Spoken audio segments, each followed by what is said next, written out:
I have reason to believe that these responses were not actually written by Donald Trump because they're written. That's it. Now, the week's biggest story was undoubtedly the Redacted Mueller report, which was released by the Justice Department after a 2-year investigation into possible Russian interference in the 2016 election. On Thursday's episodes of their respective late-night shows, the hosts tackled the topic with jokes in their opening monologues and discussions with special guests that broke down the details of the report. While much of the sensitive information that was included in the report was redacted, we were treated to the revelation that Trump's face went from orange as a glass of sun-kissed to white as a ghost when he learned that Mueller would be heading up the investigation. Apparently, Donnie feared that the probe would herald the end of his presidency, and that he was on the bright side, at least he was being by something, because we all know Melania hasn't touched him since she conceived Barron. The report also argued that the president on multiple occasions tried to convince people to influence or stop the investigation. Referring to the report's conclusion that the Trump team acknowledged that they would benefit from possible Russian interference but didn't actively collude with the foreign power, the Late Show host Stephen Colbert joked, they were like the little dog on the kitchen floor, waiting for the big dog to knock the steak of democracy off the counter.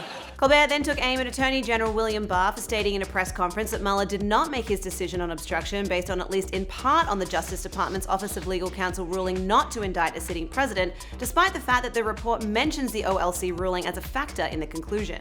So Barr stood up there and knowingly said a bald-faced lie. The president must be so proud. On Late Night with Seth Meyers, Mayor Pete Buttigieg shared his reaction to the Mueller report, saying, I guess it confirmed a lot of things that we were worried about, that we have a president who acts in a self-serving way, that there was a lot of behavior that was at best unethical and legally unethical, to put it charitably, and the way that the Attorney General conducted himself as though he were the personal attorney to the president was incredibly troubling too. At the same time, he continued, I think politically, I'm not sure it will change much. And it's one more reminder that if we really want to send Trumpism into the history books, the best thing we can do is defeat it decisively at the ballot box in 2020. Over on Jimmy Kimmel Live, the host joked about the length of the Mueller report. As you probably know, the Mueller report is out. It's 448 pages long. Say what you will about this president, he does have Americans reading again. Bringing up the revelation that Trump apparently stated that the Mueller report was the end of his presidency, which of course, sadly, it was not, Kimmel said, But he also said, this is the worst thing that ever happened to me, and I assume that includes Donald Jr. being born. Meanwhile, on The Tonight Show, Jimmy Fallon sang a Mueller report-inspired rendition of the Rolling Stones song, I Can't Get No Satisfaction. I can't take more redaction.